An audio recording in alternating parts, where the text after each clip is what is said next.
Have your Bibles, and I would ask you if you'd care to keep them open. I'd like to look at the first chapter of Ruth. While you're finding it, let me just point out to you that in this first chapter of Ruth, we have two parallel stories developing. We have the story of a woman who was born a Jewess, I should say, and had all the blessings and benefits of that, made some very, very poor choices.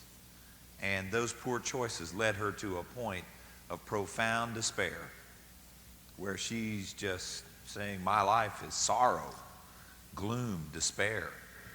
And we have a woman who was born outside of the land of Israel. In fact, she was born as a part of a people that God had specifically forbidden to be brought into the people of Israel forever, for 10 generations, and then in another place it says forever. And yet this woman, because of her decisions, her choices, because of settling some issues in her life, she literally found her way not only into the people of God, the Jewish people, but she found her way into the very line of the Messiah. And she becomes a towering monument of blessing because of that. Let's begin reading with verse 1 of the book of Ruth. Now it came to pass in the days when the judges ruled, there was a famine in the land. And a certain man of Bethlehem, Judah, went to sojourn in the country of Moab, he and his wife and his 2 sons. And the name of the man was Elimelech, and the name of his wife was Naomi. And the name of his 2 sons were Mahlon and Chilion, Ephrathites of Bethlehem, Judah. And they came into the country of Moab and continued there. And Elimelech, Naomi's husband, died, and she was left with her 2 sons. And they took them wives of the women of Moab. The name of one was Orpah, and the name of the other Ruth. And they dwelt there about 10 years.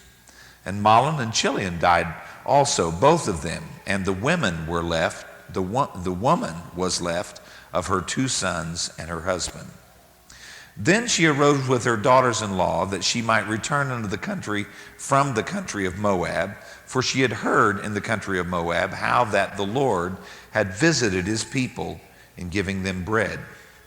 Wherefore she went forth out of the place where she was, and her 2 daughters-in-law with her, and they went on the way to return unto the land of Judah. And Naomi said unto her 2 daughters-in-law, Go, return each to her mother's house. And the Lord deal kindly with you, as ye have dealt with the dead and with me. And the Lord grant you that you may find rest, each of you, in the house of her husband. Then she kissed them, and they lifted up their voices and wept. And they said unto her, Surely we will return with thee unto thy people. And Naomi said, Turn again, my daughters, why will ye go with me? Are there yet any more sons in my womb, that they may be your husbands? Turn again, my daughters, go your way, for I am too old to have an husband. And if I should say I have hope, if I should have an husband also tonight, should also bear sons, would ye tarry for them till they are grown? Would you stay for them from having husbands? Nay, my daughters, for it grieveth me much for your sake, that the hand of the Lord is gone out against me. And they lifted up their voices and wept again. And Orpah kissed her mother-in-law, but Ruth clave unto her. And she said, Behold, thy sister-in-law is gone back unto her people and unto her gods. Return thou after thy sister-in-law. But Ruth said, Entreat me not to leave thee, or to return from following after thee. For whither thou goest, I will go. Where thou lodgest, I will lodge. Thy people shall be my people, and thy God my God. Where thou diest will I die, and there will I be buried. The Lord do so to me, and more also, if aught but death part thee and me. And when she saw that she was steadfastly minded to go with her, then she left speaking unto her. So they two went until they came unto Bethlehem. And it came to pass, when they were come to Bethlehem, that all the city was moved about them. And they said, Is this Naomi? And she said unto them, Call me not Naomi, call me Mara, for the Almighty hath dealt very bitterly with me. I went out full, and the Lord hath brought me home again empty. Why then call ye me Naomi, seeing the Lord hath testified against me, and the Almighty hath afflicted me? So Naomi returned and Ruth the Moabitess, her daughter-in-law, with her, which returned out of the country of Moab, and they came to Bethlehem in the beginning of barley harvest. As I said, we have two stories here running parallel. The story of Naomi and the story of Ruth. Naomi had all of the advantages spiritually. Ruth had nothing. The only way Ruth ever came in contact with Naomi was through some situations that we're going to look at that should never have happened, should never have happened in the first place. And yet, when she found herself in a situation to hear the call and respond to that call, she did it with all of her might. And God was so moved by the response of Ruth that he included her in the line of the Messiah. I want to look first at Naomi, and I'd like to look at some things that help us to understand some of the problems Naomi had. First of all, the context of this little book is given to us. In the first verse, it said it came to pass in the days when the judges ruled. So we know that you can take Ruth and just slip it right into the book before, the book of Judges.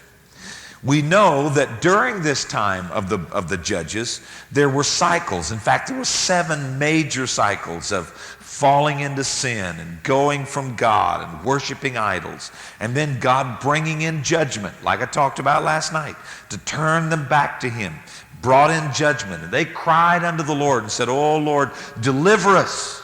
And the Lord would raise up a deliverer. There were a number of them. Samson, Ehud, Barak. We could just go on and on, talk about the different judges that were raised up. But it was during this time that God brought judgment on his people in the form of a famine. That is, there was no moisture. Crops wouldn't grow. And the people always suffered when there was a famine. Normally, you kept enough to feed your family until the next planting and harvesting cycle. And so when this crop was destroyed because of lack of moisture, that meant your family was going to suffer. And we're told specifically that Elimelech and Naomi chose to go to Moab during one of these famines. Now, there are a whole string here of bad choices. And behind those choices are some basic philosophies of life that caused them to make the choices.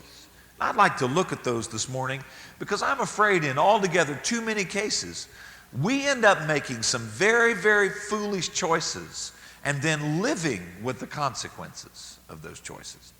The first bad choice that I see Elimelech and Naomi making is going to Moab to begin with. Now you have to understand that Moab was not just a neighboring country. It's not like going from Indiana to Ohio or from Indiana to Illinois. No, this was a different group of people. And this different group of people had a whole different system of religion. And they did not worship God. So when you go to Moab, you deliberately put yourself in an environment where idolatry is practiced by everyone. You surround yourself with people other than the people of God. And when you do that for your own personal enjoyment or for your own personal well-being, rather than because God has directed you to do that, you put yourself in serious jeopardy. Now let me just point out that if God calls you, you can go anywhere. If God directs you, you're safe in the darkest hellhole in this country if you're there under God's direction. If you go under God's direction, you can go anywhere in this world and be there under God's leadership and therefore under God's protection. But when I just begin to arbitrarily set myself to go in a direction, let me give you some examples. Let's say I'm working for a big company, have a good job, and they come in and say, "Hey, we're going to move you to Wichita." Now, Wichita is not like Moab in the sense that they worship some different god in Wichita. But it may be that when you begin to look into things, you find out there's not a good Holiness church anywhere in the Wichita area. Now, I don't know that that's true. I'm just using that city because it popped into my mind.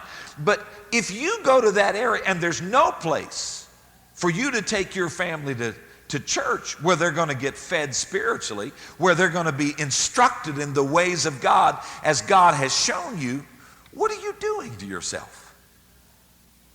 You're putting yourself in an environment that brings jeopardy to your spiritual life. You're putting the employment you have above the relationship with God you have.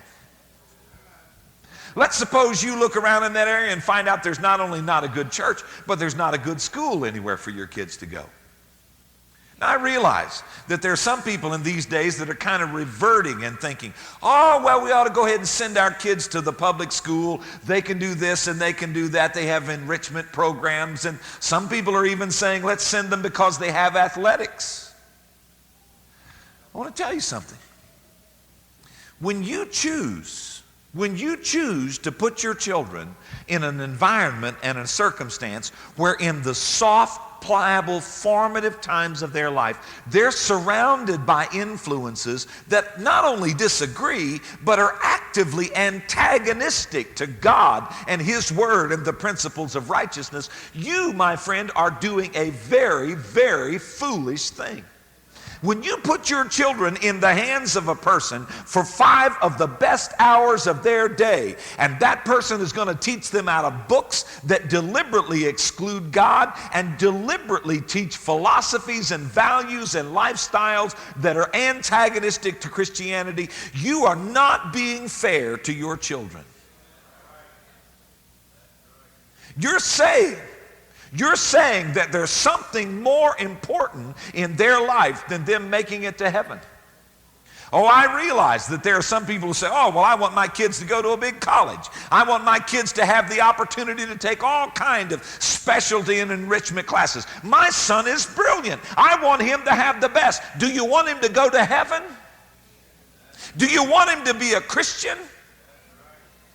I may sound hard and rough, but don't come crying to me when he's on his 5th marriage, when he's far from God and mocks the way you live, if you trained him that way.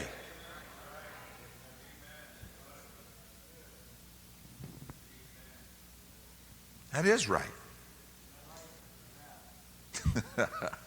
I've already got wound up, and I wasn't supposed to get wound up this fast. But that's important. And there are a lot of people that are just shuffling along and acting like our kids are going to accidentally go to heaven. Nobody goes to heaven by accident.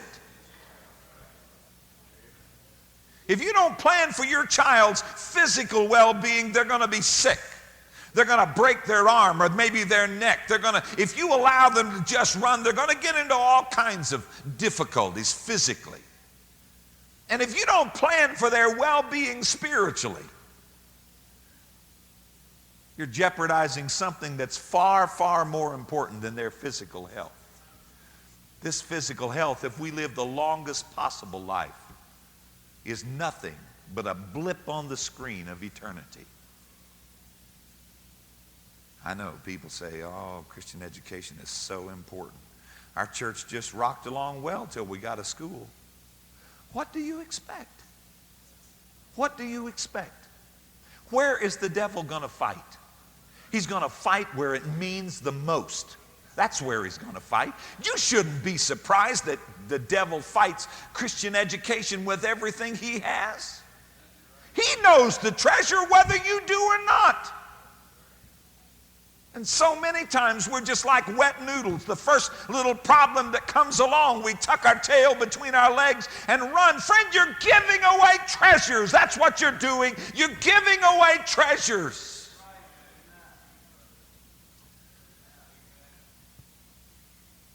So they chose to go to Moab, chose to raise their boys in a heathen environment.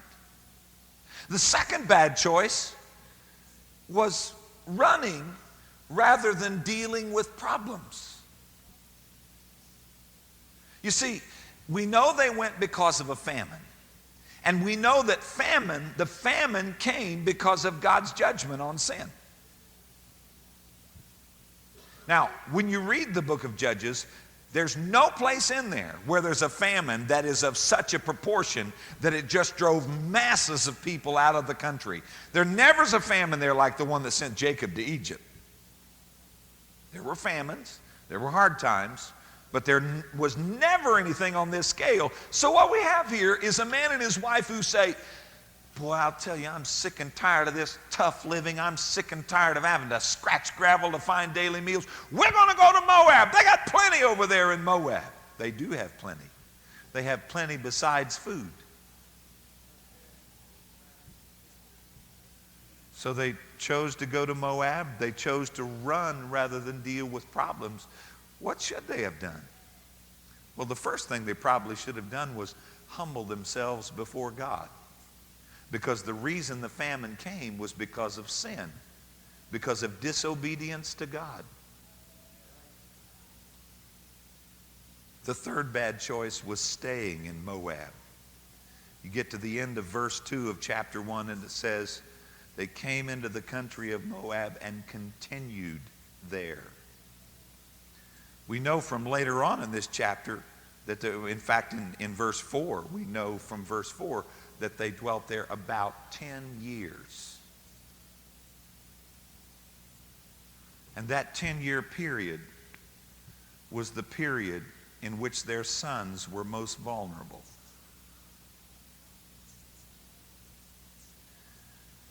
I wish I could help people understand how crucially important it is to surround our families with all of the godly influences we possibly can surround them with. I'm not a pilgrim this morning, but I want to tell you, pilgrim, something. It would do you good to plan your vacation around camp meeting. It would do you good to make sure that your children get into services where God's presence is going to be near.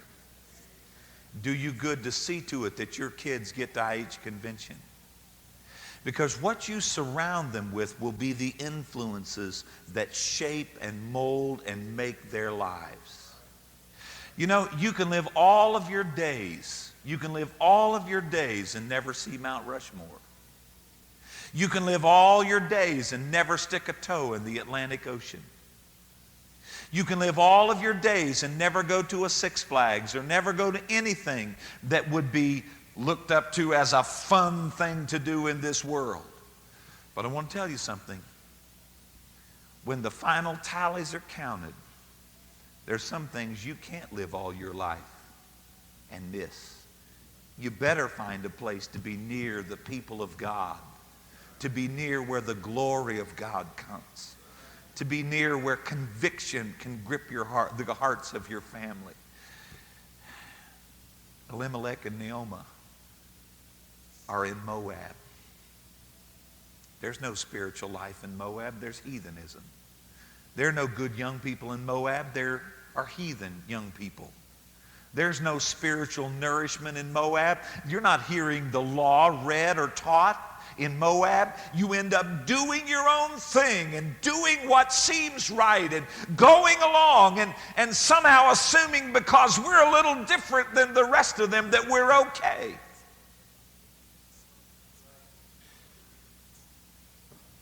The fourth bad choice was marrying Moabites.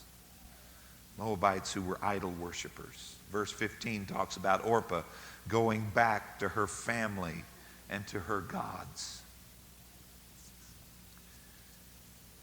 I guess my philosophy is sticking out all over this morning. But I believe with all of my heart that the number one priority of our lives ought to be to get our children to heaven. I really believe that. I believe that's far more important than seeing my son or my daughters be a big something or other. I'm not nearly so interested in seeing them be successful, seeing them win big awards, as I am in seeing them love God and serve God. You may think me wrong and you may disagree.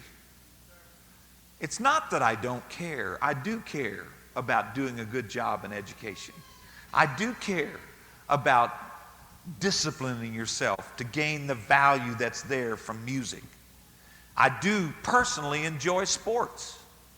I do have some real big problems with the obsession that is sweeping across us today. I really do. But I'll tell you what, when everything is said and done, it's more important that your children go to heaven than that they do anything else. I don't know how many times I've had parents come to me and say, well, our daughter's a corporate attorney in LA, and our son is a neurosurgeon in New York City, and our other daughter is a real estate developer in Houston. And I don't know exactly what they want me to say. I don't know whether they want me to say, wow, your kids have really made it. Because I haven't even gotten to the important thing yet. The job they have is incidental. The big question is, are they serving God? And if they're serving God, well, hallelujah. I'm glad for every corporate attorney God has. I'm glad for every neurosurgeon God has. But the bottom line is, it's more important to be serving God than it is to be somebody.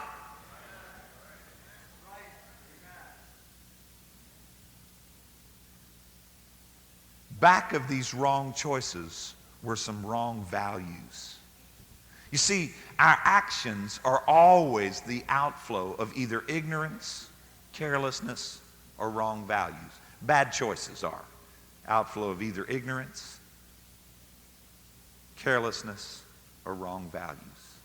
And probably carelessness and wrong values fit together. I think here we can see at least 3 significant values that are wrong. They were saying that physical well-being is more important than spiritual well-being when they went to live in Moab. Physical well-being is more important than spiritual well-being. You know, our history has been marked by people who put God absolutely first. People who were willing to give up their lives. There was Daniel. He opened his window and prayed, knowing that antagonist had just pushed through a law that would send him to the lion's den for praying. But his spiritual well-being was more important than his physical well-being. And because he took care of his spiritual well-being, God took care of his physical well-being. The 3 Hebrew children are standing there looking at that image. Everybody else in the plain has bowed, and all of a sudden they've become painfully conspicuous. They're up when everybody else is down.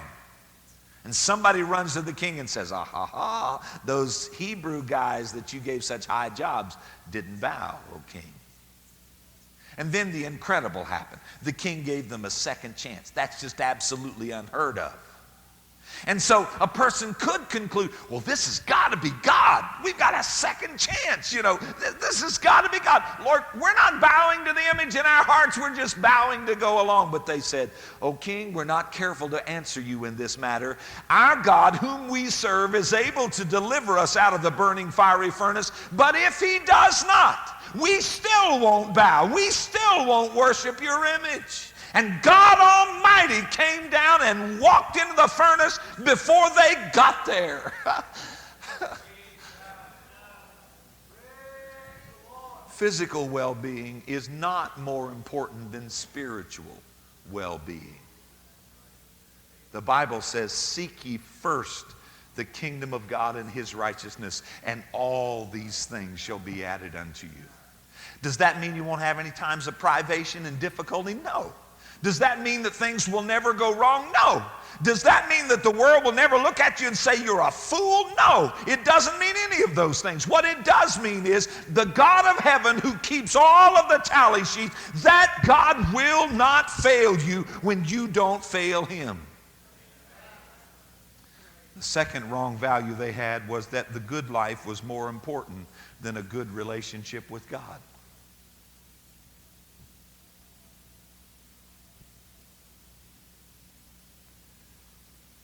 The enticement of wealth and success is ripping a lot of people apart spiritually. Because they've come to the conclusion that the essence of living is keeping up with everybody else.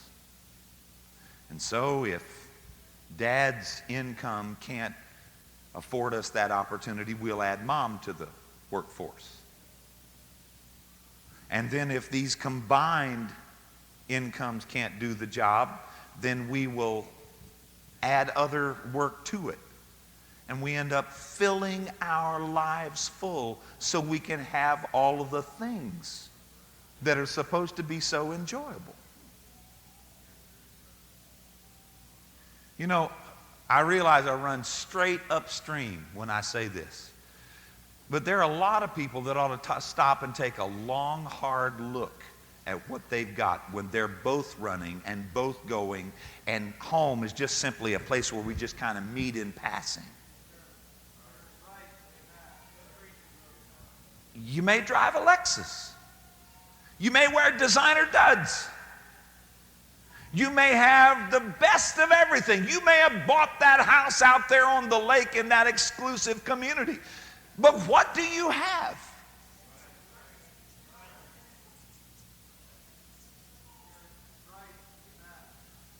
Very, very often we have very empty lives that are spent like little rats running in those little wheels. Did you ever see them? They just run and run and run and run, and the wheel turns and turns and turns and turns, and they go absolutely nowhere.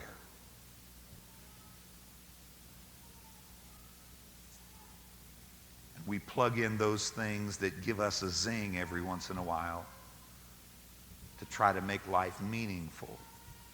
But I want to tell you something. When you're out of God's will, when you're away from God's people, when you're hurting yourself spiritually, it's nothing but a downward path that gets darker and darker and darker and darker. I know I've pastored for 20 years, and I watched people make decisions. I remember when a dad came to me and said, I'll tell you what, it just costs too much to have our kids in that Christian school. We're used to going out and buying them new shoes anytime we want to. And all of a sudden we can't. We buy a new car every other year. And all of a sudden we can't. We're used to taking vacations and going where we want to go. And all of a sudden we can't. And we've decided it's just not worth it.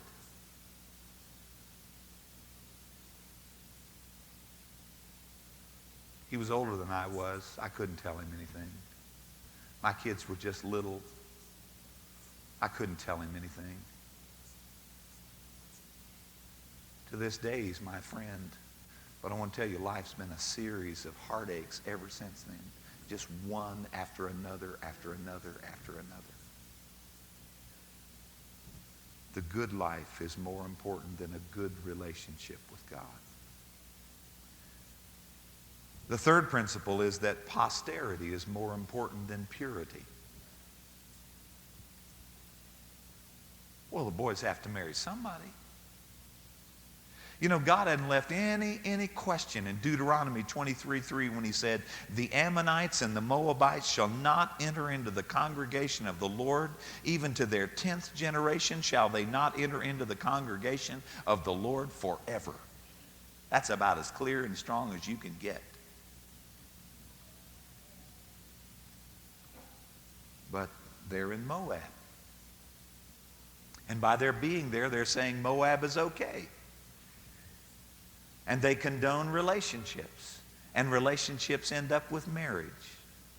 And so we have sons who were taught to worship the God married to daughters who were worshiping many gods.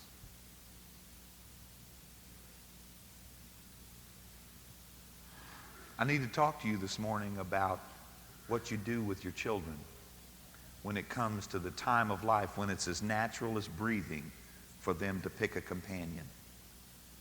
The people you put them with during that time are the people from which you'll get your sons-in-laws and daughter-in-laws. But you know, when you don't have any young people at your church, and the kids are so tied up they can't go to camp meeting, then their life is all these kids at Hardee's. Is that where we want to get our sons-in-laws? You go sit in one of the booths there and watch them come and go all day long. Go sit there and watch all evening. Watch the kids that your kids are joking with and laughing with and making friends with. Watch them.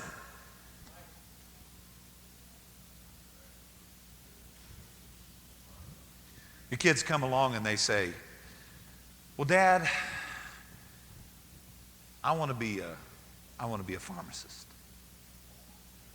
Or, Dad, I want to be a dental hygienist. And so when the decision time comes to send them away to college somewhere, we say, we'll send you over here to Taylor. Or we'll send you to Vincennes University. Or we'll send you to the University of Indianapolis.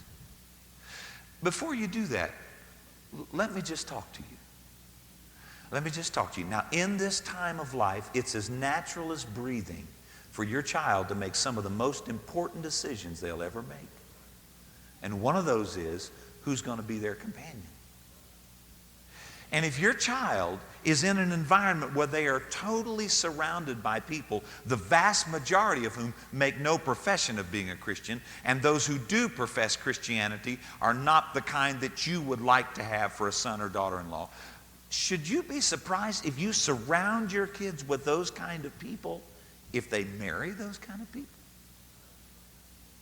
You know, you can protest all you want when this boy wants to bring this girl home, and she walks in short shorts and a tank top. You can say, son, you know better than that. But what have you done? Is it realistic? Is it realistic for us to put our children in those kinds of environments and expect them to have the spiritual maturity and the spiritual depth and the spiritual stability to steadfastly say no to everything that comes to tempt them when they're literally bombarded with it on every side, every class they go to, every moment of their day?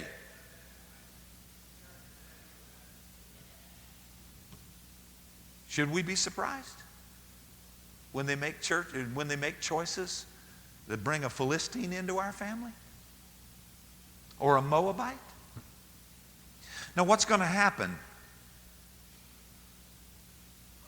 when Orpah begins to teach her children? She's mother. What are you going to do when they take the kids to Orpah's parents' house? How are you going to handle this idol worship? What are your children going to grow up to be? Do you believe in a carnal nature? Do you believe that we're born with that? Do you believe that that makes the natural inclination in an unregenerate heart a downward one? If that's true, then it's going to be easier to go wrong than it is to go right.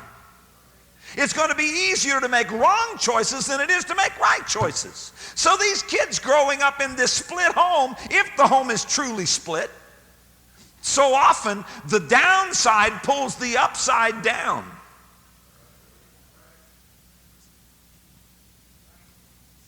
And so they go to grandma's. And they stay glued to grandma's television set the whole time they're there.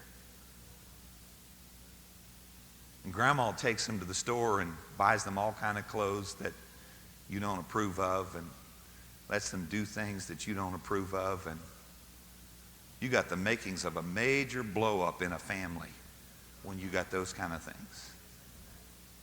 So what do we do about that? Well, we try hard to solve those problems, but even better than that, we try to avoid those problems.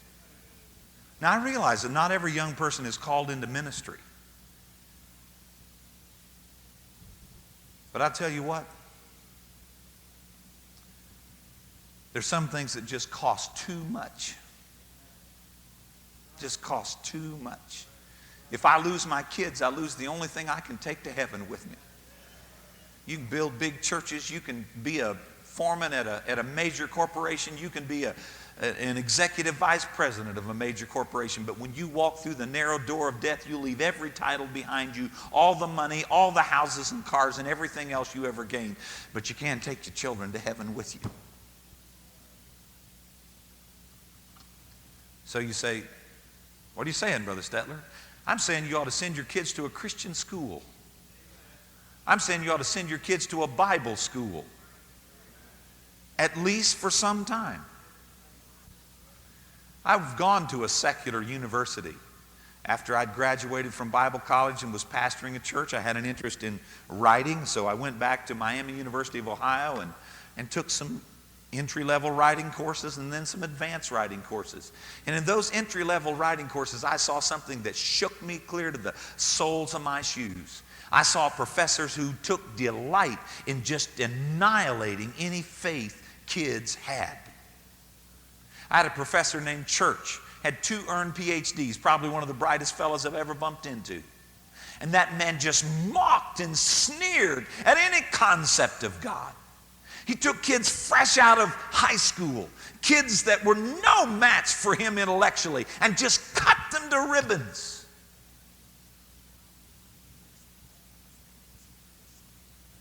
I'll never forget, I'd had all I could take. He was going on about the hopelessness and despair that was found in a certain literary period. And I raised my hand and I said, Dr. Church, I can tell you exactly why there's hopelessness and despair. These people left God out. And when you leave God out, there's no reason to exist. This is just an ugly joke that's forced on me. I didn't choose to be born, and life was full of griefs and sorrows and heartaches, and there's no reason to live. It's obvious why there was despair. These men gave up the only thing that ever gives hope. He kind of blinked his eyes like a bullfrog in a hailstorm and just kind of sat there. But I couldn't help but think how many classes there wasn't anybody to say anything different. There wasn't anybody, and young people just had their faith cut to ribbons by someone who'd long since given up their faith. A medical doctor took his daughter to Michigan State University. And when he got to Michigan State, he found out they had a chaplain. And when he met the man, he was an Episcopalian. Not terribly deep spiritually, obviously. But he talked to the chaplain and said, I'm rather amazed that a state university would have a Protestant chaplain. And the chaplain got real sober and looked at him and said, Michigan State desperately needs a chaplain, sir. He said, of the young people who come to Michigan State University in their first year professing some kind of faith, 95% of them lose it in the first year. The doctor said, thank you, sir. Went and packed his daughter's stuff back up and took her home and put her in a Bible college.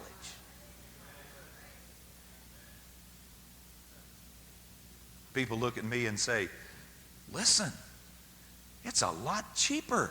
I can send my kids right over here to this community college for $47 an hour. And a Bible college charges over $100 an hour. It's a lot cheaper. They can stay at home. We've got them right here. Yeah, and how many good prospects do you have in your church for them to marry?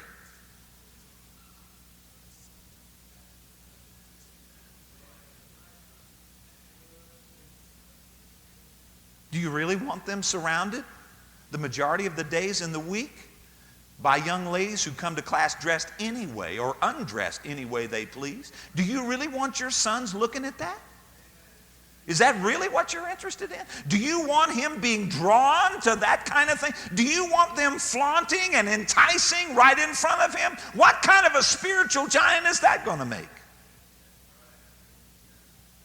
The Bible says, pray, lead us not into temptation, but deliver us from evil. You can't pray that and put temptation right in front of you, sir. That's why I don't have a television in my home. I can't pray, lead me not into temptation, and then set something there that's going to do just exactly the opposite. I can't do that. I can't drink at the world's well and be honest and pray the prayer the Lord taught us all to pray.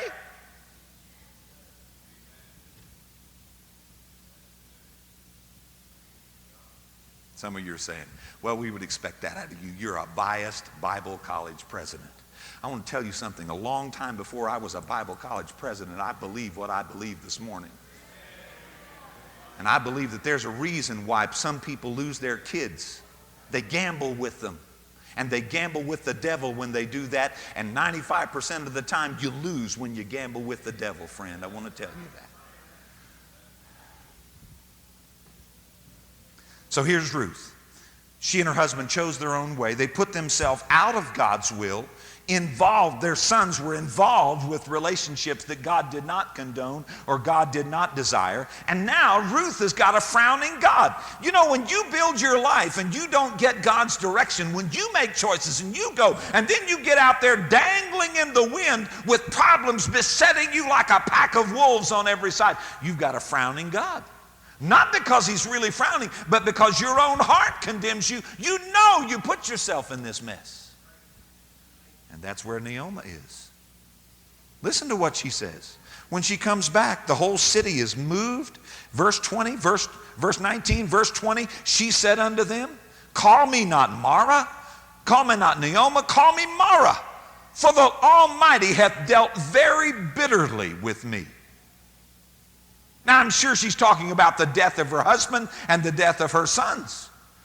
But you have to say, Naomi, is it all the Almighty? Or is it partly you? You stay here in the Jewish economy, you got a family that's going to take care of you. You've got some written laws that say they have to take care of you. You've got some protection, but you're in Moab. You're down there working out your own plan. Verse 21, she says, I went out full, and the Lord hath brought me home empty. Why call me Naomi, seeing the Lord hath testified against me, and the Almighty hath afflicted me? She's got a frowning God. But you know, in the midst of all of this gloom and doom, there's a bright spot. And the bright spot is one that's not supposed to be bright. It's a little lady by the name of Ruth. She comes from the wrong side of the Jordan. She comes from Moab. God has said, no Moabites, not to the 10th generation forever. She knows good and well when she chooses to go with Naomi that her chances of ever finding a husband just go right down the tubes. Orpah turns around and goes back, and the peer pressure is on. Naomi tries to encourage her. Go back to your people. Go back to your gods. The Lord deal mercifully with you, but go back to your gods.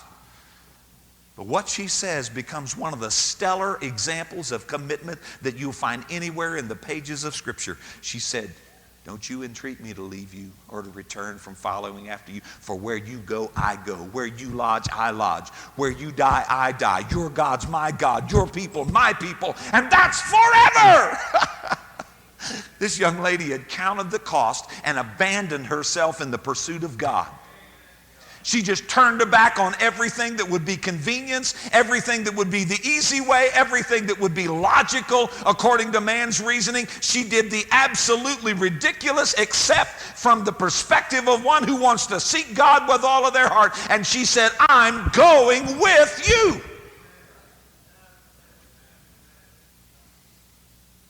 Verse 18 is interesting because it says Naomi saw that she was steadfastly minded. That's a bullheaded woman. No, it's not. It's a woman with a made-up mind. She realized there wasn't any sense in doing any more talking. This gal's going with me. She's not going back home. And so they started for Bethlehem. Now, I don't have time this morning to read to you all these intervening chapters. But you know, this choice that Ruth made appeared on the surface to deprive her of the prospect of a husband, to guarantee that she would spend her life at the lowest end of the economic scale because she and her mother-in-law were both widows and her prospects of marrying were nil. It meant that she was going to have to work hard to take care of an older lady. And when she got back, she dived into doing all of that. She went out to be a gleaner. You know what a gleaner is? A gleaner is a welfare case. God had made special provision for gleaners because he knew they were in trouble. He said, don't cut clear out into the corner of your fields. Round it off. Leave the corners. And then when you're gathering the shocks of grain, if some hands full drop, just let them drop. Don't clean it all up, because there are going to be needy people who come into your fields and glean those corners and pick up after the reapers. And I want you to take care of them that way. So here we see Naomi and Ruth coming back. And Ruth is at the bottom of the social ladder. Now she is among people who are not her people. Now she is in desperate need until she has to go out and reap the corners of fields. But Ruth never flinches. She does it. And friend, I just have to tell you that when you put your faith in a never-failing God, God takes you on as a special case. And when Ruth got up that morning to go glean, God just directed her steps and said, right there's a field for you, Ruth. Why don't you go in that field? And so Ruth did. She didn't know who owned that field. She knew she didn't. She started to glean there, and she worked diligently until the owner of the field came, and he saw her working diligently, and he said, who is that gal? She's not just shuffling along, getting enough to keep body and soul together. She's working like she means business. And they said, oh, that's the Moabite. You know, the ones that aren't supposed to come in for 10 generations. She's one of them. And Boaz looks at her and says, I'm impressed by her. As a matter of fact, I've heard all throughout the community how she treats her mother-in-law. She took her commitments, she took her responsibilities and commitments seriously. She meant to serve God, and she meant to be faithful in every area of her life. And the result was God began to take note of her. And so Boaz came over and said, Ruth, I've heard how you're taking care of your mother-in-law. And he said, I want to tell you that I'd like for you to just stay. This is my field, and these are my fields. And I'd like for you to just follow the reapers through my fields. I've commanded the young men to treat you kindly. What he didn't tell her was he had told them, you drop some extra handfuls on purpose, so she'll have plenty. And he said, when you get thirsty, you come get a drink. And when you're hungry, you can eat here. You just stay in my fields. And so Ruth said, okay, sir. And she went home just laden. Her mother-in-law said, where did you reap today? And she told her. And all of a sudden, Naomi got the first ray of hope she'd had in who knows how long. And she said, oh, may God bless Boaz. He's a near kinsman. Now, that doesn't mean a thing to you if you don't know Old Testament history. But the near kinsman was the man who had the responsibility to take care of the widow and the fatherless. And to make a long story short, Ruth chose to go back, chose to serve God, chose to be faithful, chose to sacrifice all, to do all of the above. And it looked like she'd given away everything. But I want to tell you something. When you give your all to God, you haven't given, you've invested. You haven't given, you've invested. And God will never be in any man's debt. He will never be in any man's debt. God began to work. One night Ruth came home, and Naomi said, now Ruth, Boaz is a near kinsman. There's one closer. But I want you to go down tonight, and I want you to perform the ritual that is described. And I want you to ask for his protection for us. And Ruth said, I'll do whatever you say. That same spirit.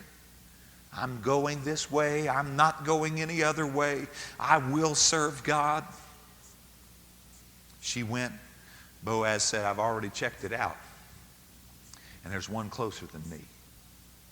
So tomorrow I'm going to go to the gate, and when he comes in front of the elders that sit in the gate, I'm going to say to him, Ruth wants to sell her heritage, her inheritance, the land that belongs to her. And so he did that. The man came, he offered the sale, and the man said, sure, I'll buy it. He said, oh, there's one little catch. If you take that, you got to take Ruth. And this fellow began to backpedal and said, oh, I might mess up my own inheritance, which probably means he had a wife at home. I can't do that. I can't do that. So they went through the ritual, and Boaz got the right to take the responsibility for Naomi and Ruth. And the incredible thing is, after all that God said about the Moabites, God makes an exception with Ruth. Now, when I first read that, I kind of choked. I thought, wow, why did God say none for 10 generations forever? And then why did he make a distinction? Well, I think I found the answer. I think the answer is this. God didn't want somebody going out here and doing what Naomi and Elimelech did. Just going for their own pleasure or saying, oh, she's beautiful, I got to have her.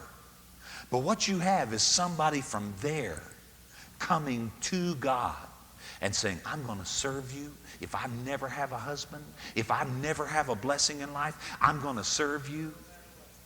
And long before there was ever a church where Gentiles like you and me had the privilege of coming and saying that to God, Ruth started saying that to God. And God never turns down anyone who seeks him with all of his heart. All of a sudden, it wasn't any more genetics and blood. It was a seeking heart coming to God and saying, I'm going to serve you. And God said, if you serve me, I'll take care of you.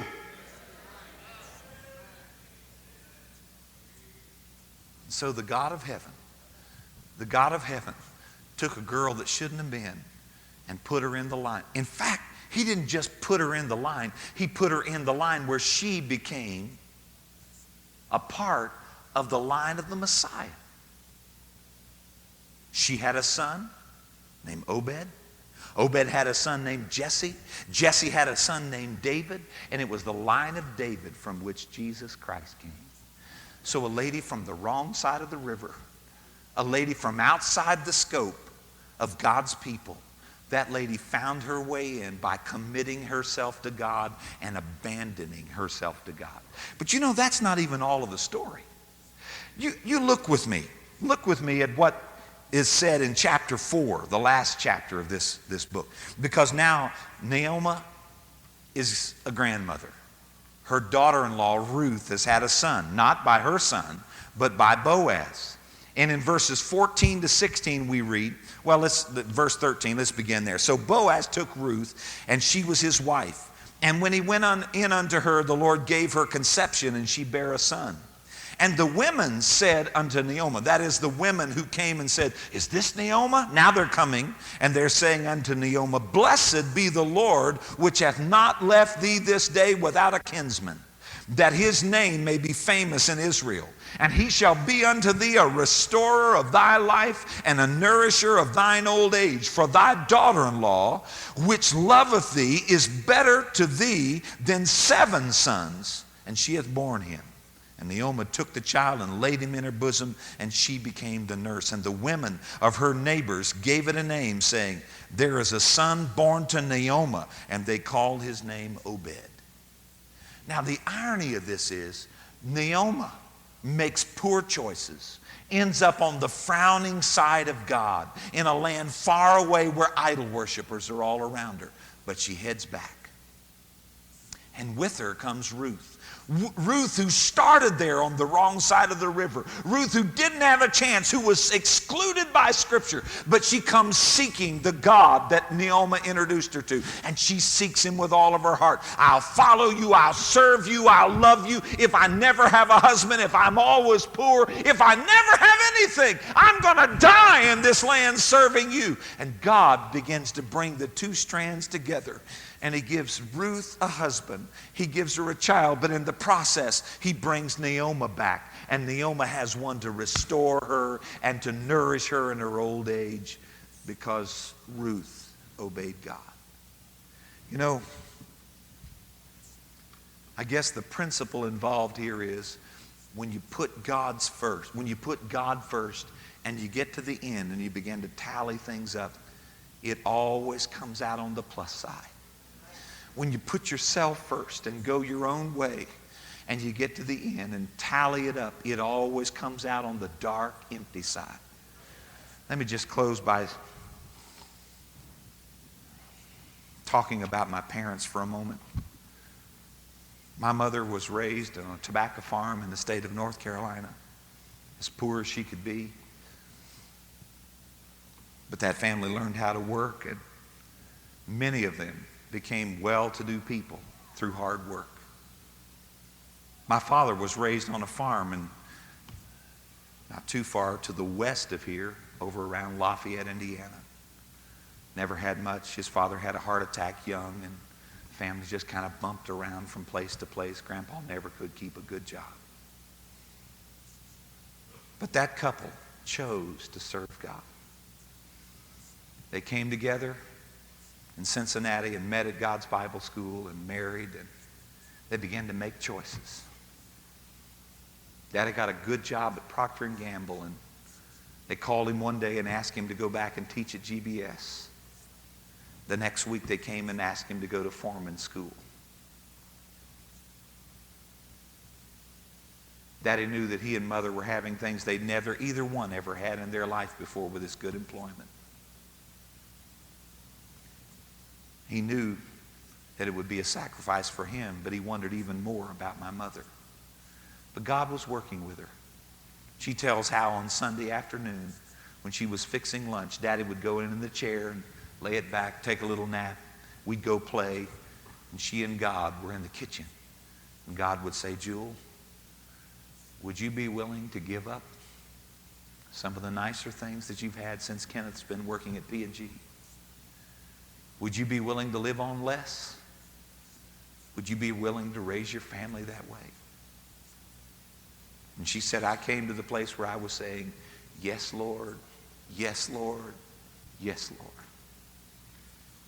And one Sunday, Daddy walked in and he said, Jewel, he said, you know, they've asked me to go to foreman school at P&G. And he said, they've called me to come to GBS and teach. If I go to GBS, they'll take a 2/3 cut in salary. If I go to foreman school, I'll probably start off with at least a half increase in salary. And the sky's the limit beyond that. And he said, I've been having a struggle. And Mother said, she looked at him and said, don't you struggle over me. The Lord and I have been going through this thing Sunday after Sunday. And I want you to know it's all settled. You go tell them we'll come to GBS. Was it always easy? No, sir. There were times when we walked because we didn't have a car that would run. There were times when the old junker we drove wouldn't hardly get us to where it needed to be. I remember we went to North Carolina for one of my grandparents' funeral. Started back and the rear end started making a noise. We pulled off at a little roadside garage and the fella jacked it up, checked it out and said, Mr. Stetler, how far do you have to home? He said, oh, about 500 miles. He said, you'll never make it. Dad said, well, how much will it cost to replace the rear end? He said, well, if we get one from the junkyard, it'll be X number of dollars, which was way more than Daddy had. He said, I can't do it. He said, well, you'll never make it. So all 5 of us kids and my mom and Dad got back in the car and I'll never forget, we drove up the road a little ways and we pulled off at a roadside rest. It was a 2-lane road. Pulled off there and I remember Daddy laid his head down on the steering wheel and he prayed out loud. He said, Lord, this is the only car we've got. And Lord, I got my family here. We're a long ways from home. And Lord, I'm not asking you for easy street, but I am asking you to touch the rear end of this car. And I'm going to trust you to get us home. He put that car in gear and drove it all the way home.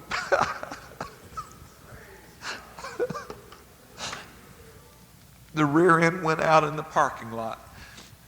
And my brothers and I got out and helped us push it into the parking space. And that car never ran again. They towed it off to the junkyard like they had so many others of our cars. But now I'm 49 and my parents are in their 70s. And they're retired. And I set out last week with them. Everybody else had gone in the house. And Mother sat there in a motorized wheelchair. Daddy sat over beside her and I sat on this side. I listened to them talk. They're down to the time of life when we're looking back and talking about, was it worth it? Did it pay? And mother was saying, oh, God's been so good to us. God's been so good.